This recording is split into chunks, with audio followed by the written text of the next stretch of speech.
What up, guys? Welcome to the Son of Wonder. We have a new entry in the Indiana Jones franchise with Indiana Jones and the Dial of Destiny. So I figured it's time to rank all of the Indiana Jones films. So let's conversationalize. What up, guys? Welcome to the Son of Wonder. We have a new entry in the Indiana Jones franchise with Indiana Jones and the Dial of Destiny. So I figured it would be time to rank all of the Indiana Jones films. So let's conversationalize. Alright, guys, so Indiana Jones The Dial of Destiny just dropped, and I love Indiana Jones. I might not be as into it as DC, Star Wars, or Marvel, but these are very easy films to just watch and have fun with. There's not a lot of extra lore or stuff to learn about in this franchise or stuff attached. It's just basically the films, and you just get to have fun adventures with these characters, and that's what I love about them, is that they're simple, or at least they should be. So let's see how these adventures stack up to each other. Unfortunately, coming in last place, number 5 of the 5 Indiana Jones movies, Indiana Jones and the Dial of Destiny, the newest one. And I did battle. I struggled with which one I would put on the bottom of the list. You might know what the other one is that I was considering. But when it comes down to it, I just think this is the movie that offends me the most. Even though the other one definitely has some offensive stuff in there. This one offends me the most because, one, they could have done something amazing with this movie. Assume spoilers for all of these, but they could have done something amazing with this movie. Give Indy the final send-off he deserves, even if he is 80. Even if so. They could have done it. They could have done it in a way that didn't make him feel like an old guy being Indiana Jones. But they make all of the wrong decisions in this film. At least I feel like. They not only make Indy feel like he's 80-year-old Indiana Jones, which doesn't feel right at all. They also bring in the Phoebe Waller-Bridge character, who is just so irritating because she hounds Indy most of the movie. What was basically her entire characterization was that she leaves Indy for dead 3 times, or invites Indy to die in a given situation 3 times, and she is totally full of herself. She thinks nothing's wrong with her. And she constantly hounds Indy for not being there for her and for being old. No one wants to see that in an Indiana Jones movie. Or any movie for that matter. In any movie where you have a beloved character returning, you don't want to see them get crapped on the entire time. But that's exactly what happens. On top of that, this movie introduces a bunch of cool ideas. What if Mads Mikkelsen was a Nazi bad guy and was responsible for helping America with the moon landing, but had his own ill intentions and actually wanted to go back in time and destroy Hitler because he didn't think Hitler was a very good leader? What a great idea, but they don't flesh it out at all. Nothing really comes from that. Let's bring Zorro, Antonio Banderas, into Indiana Jones. Nothing comes from that. Let's bring Sala back for nothing. And, really weird choice, they could have brought Short Round back, but they didn't. And on top of that, this movie commits the criminal sin of having a phenomenal opening with no part of the rest of the film living up to that opening. No part. None of the parts afterward live up to it. Great opening, and that's where it stops. So I feel like I can barely give this movie any credit because it just makes all of the wrong decisions when it comes to bringing this franchise back. I wanted it to make all the right ones. It was my most anticipated movie of 2023. And instead Indy's an old man being crapped on all the time by his perfect side character in his goddaughter. And at the end of the day, it's like, what was the point of even making a 5th one? So, really frustrating. Lucasfilm just does not get it. Alright, as expected, coming in next, number 4, Indiana Jones and the Kingdom of the Crystal Skull. Now, this is the most hated of the Indy movies. It has been forever, ever since it came out. And that is for a few reasons.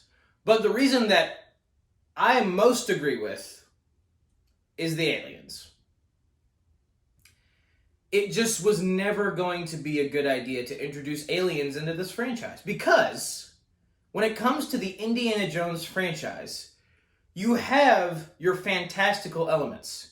You have stuff like at the end of Raiders of the Lost Ark, when the Ark of the Covenant releases all the spiritual power, crazy, scary stuff, destroys all the Nazis and goes nuts. All this random stuff in Last Crusade, you have an immortal knight. You can have fantastical elements. But all of these elements are, or at least were, previously established in some basis of reality. The Ark of the Covenant is a real thing. Knights that went on crusades were a real thing. What's not a real thing, what has not been scientifically proven, are aliens. And not only do they introduce aliens into this franchise, they do it in the most overt way possible. It's not just like, oh, you have the skull of the alien and that's where it stops. No, they flat out go to a place that is pretty much the Jedi Council of aliens, put the skull back on one of the alien skeletons, and then all the aliens come together, forming one real CGI alien, badly CGI'd alien, and then a UFO breaks out of the ground and disappears into another dimension. Like, you want to talk about overdoing something. Like, if you were going to hint at aliens, sure. Probably don't do that. Probably don't go that far. Because that is literally pushing things way overboard. And that's really frustrating because there's a lot about this movie I like. I really love the idea of Indy having a son with Marion Ravenwood that he never knew about until later. That makes perfect sense to me with what they established in Raiders of the Lost Ark. And honestly, I can forgive a lot of the other stuff people hate. I can forgive the sword fight on the Jeeps. I can forgive Shia LaBeouf as Indy's son, Mutt, swinging with monkeys in the jungle, catching up to speeding cars, that he should never be able to do that. But I can forgive that. I can even forgive the waterfall thing. I can't forgive the aliens. I can't forgive the aliens. That's the problem with the third act of this movie, is it basically ruins the entire film because you already have all that goofy stuff and it just escalates. It escalates to a point of absolute absurdity. And that's why this movie does not work for me at all. I love the idea of Indy having a son, but what I don't love, aliens. Alright, breath of fresh air. Moving on to number 3 of this ranking, Indiana Jones and the Temple of Doom. We have finally moving on to the Indiana Jones original trilogy, and I would say all 3 of these movies are really good. And that's just the long and short of it. You don't have stuff going completely over the top. You don't have any weird choices made with main characters. These are just good old-fashioned adventures. And I love that. So you have this movie, for me, at the bottom of the trilogy. I do have a few issues with this one. First things I love, though. Short Round is one of the best, if not the best, Indy side character. He is phenomenal. And I love specifically Indy and Short Round's relationship. In a way, Indy is kind of being a surrogate father to Short Round. And I love that. And their relationship is just, it feels like very natural, not forced humor. And with both the personalities that Short Round and Indiana Jones have, I think they fit together really well in that kind of relationship.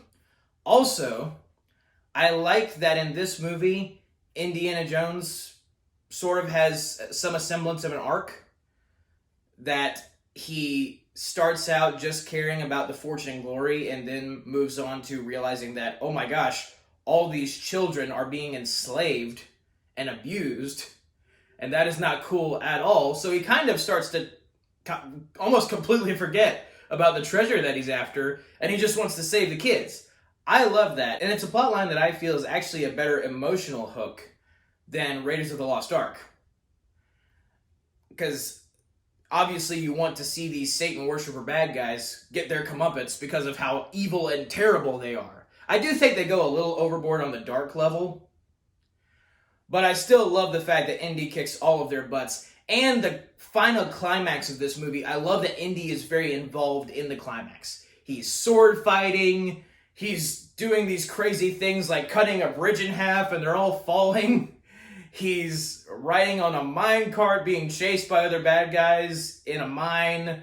All the classic adventure things, it feels awesome. It's a very fun third act. At the same time, I do feel like there's an element to this movie that feels like it's a very extended episode of an Indiana Jones TV show, where it doesn't really start with oh, here's the item that you need to go retrieve and put in your museum. Or here's the goal, and you need to go achieve that goal. It very much just, all the stuff in this movie just kind of happens. And I'm not a fan of those kind of stories. Even the side character in this movie, the love interest, Willie, feels like her presence in the film, period, feels completely forced. Like she never should have been a part of the adventure, but she was. Also, she's pretty obnoxious, especially for the first half. And like I said, literally the movie begins, Indy's attacked by these bad guys, and she, just this random singer, just kind of ends up tagging along with Indy for no great reason. And that was just always so weird to me how they set that up. I did not feel like that was good setup. And I'm okay with the way he ends up on the adventure. I can be okay with it. I just prefer the other films where he sets out on the adventure rather than just kind of ends up falling into the circumstances. But at the same time, I do love the emotional hook that this movie has. I love Indy and Short Round's relationship. I love that they genuinely care about each other, and that kind of ties into him, Indy, wanting to free the other children, and he does that. The bad guys get their comeuppance, so it's definitely a triumphant movie, even though it's dark, and I actually really like it. But coming in at number 2, the movie that started it all, Raiders of the Lost Ark. Now, this is one of the most classic films of all time. One of the most acclaimed films of all time. Most people, if they've seen it, they love it. This is one of those movies. And I also thoroughly enjoy this movie. I think it is a great adventure movie. Because Indiana Jones is an amazing protagonist. There is a reason he's one of the most famous protagonists across all of film history, is because he's arguably the perfect protagonist. He's not a perfect man, but he's the perfect protagonist. He's not somebody who you want to aspire to become completely. Not all of his qualities are good, but he himself is a man who can get things done. And he's the perfect adventurer character. He's brave, he's handsome, and he could survive situations that not many other men could survive. And Harrison Ford always just brings the best charisma to all of his roles, and that's exactly what he does here. I specifically love the way they introduce Indiana at the beginning of this movie, how he slowly walks out of the shadows after whipping the gun out of the bad guy's hand. Like, it's just such a cool, fun introduction. Just that whole sequence of him going inside all of the place with all the booby traps, racing for his life out of the booby traps when they're all activated. It's all great. One of my favorite lines is when he gets in the plane and there's a snake in the plane and he tells the pilot, he's like, "I hate snakes, Jack. I hate him." I don't know why I love that line, but I love that line. Also, Ark of the Covenant is a really well-chosen item for Indiana Jones to be searching after, since in real life it is one of the items that you never know actually what happened to it. It's just a very cool choice for this movie. And since I'm a Christian, I'm very familiar with the Ark of the Covenant, so it's that there's an extra cool layer to that. Also, Marion Ravenwood, by far, for me, is the best love interest side character in all of these movies. Because she like annoys you a little bit, I think, or at least for me, like she annoys you just enough, but she still has her own personality to her, and that's what I like. She is not evil, and she's not overly annoying, but she has just the right amount of things added to her personality to make her a very fun character. I do think that I have a few more issues with this one than other people have. Mainly, I love the globe-trotting aspect in these movies, and I don't feel like there's as much of that in this movie. They largely stay in the same place in the middle of the film where they're trying to search for the Ark.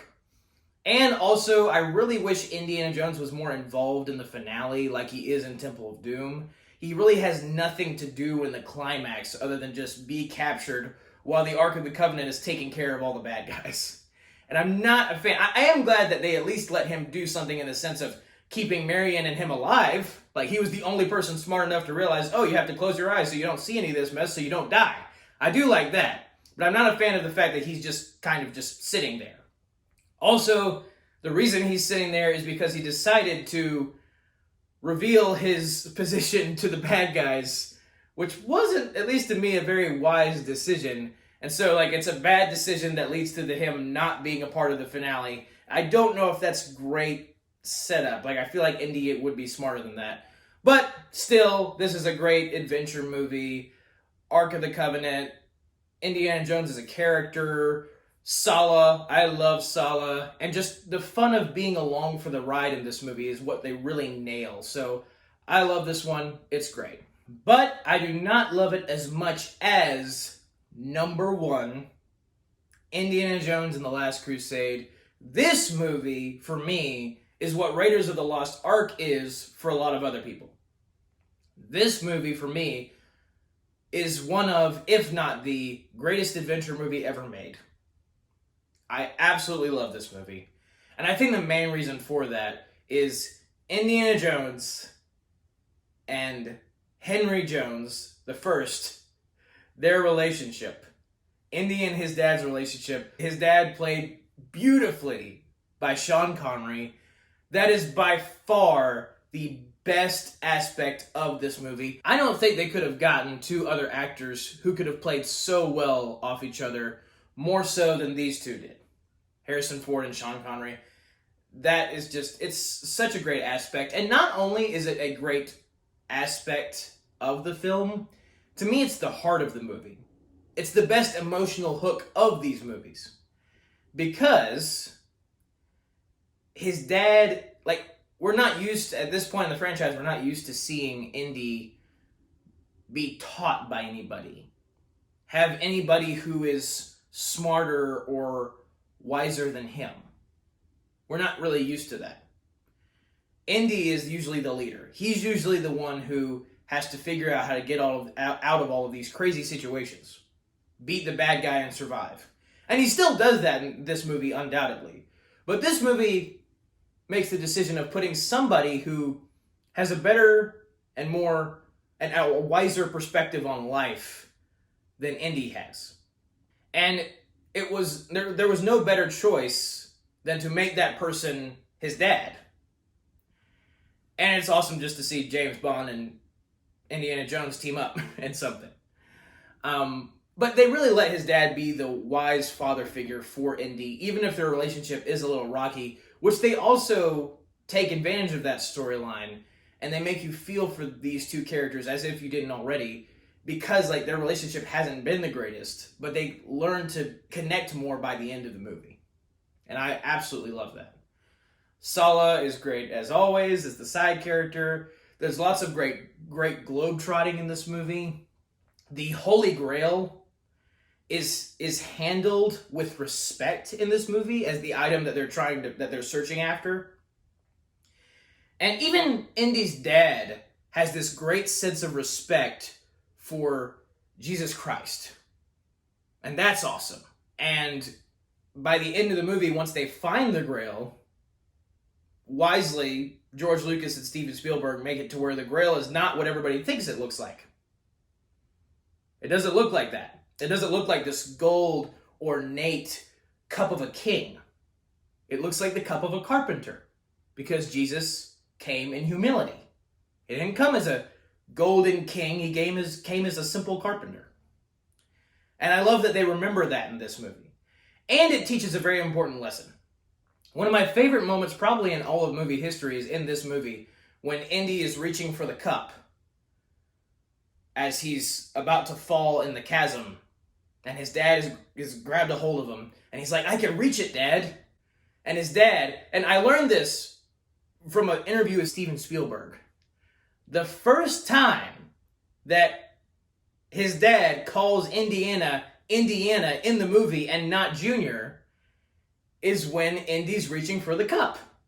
And he says, "Indiana." He just gives his son this very wise look, fatherly look. "Indiana, let it go." And Indy trusts the wisdom of his father. Even though they've been searching for this cup the entire movie, this cup was what his dad cared about so much throughout Indy's whole life. It's part of the reason that they had a rocky relationship, is because his dad spent so much time searching for the Grail and learning more about the Grail than spending time with his son. So that's what makes it such a great character moment for both of them.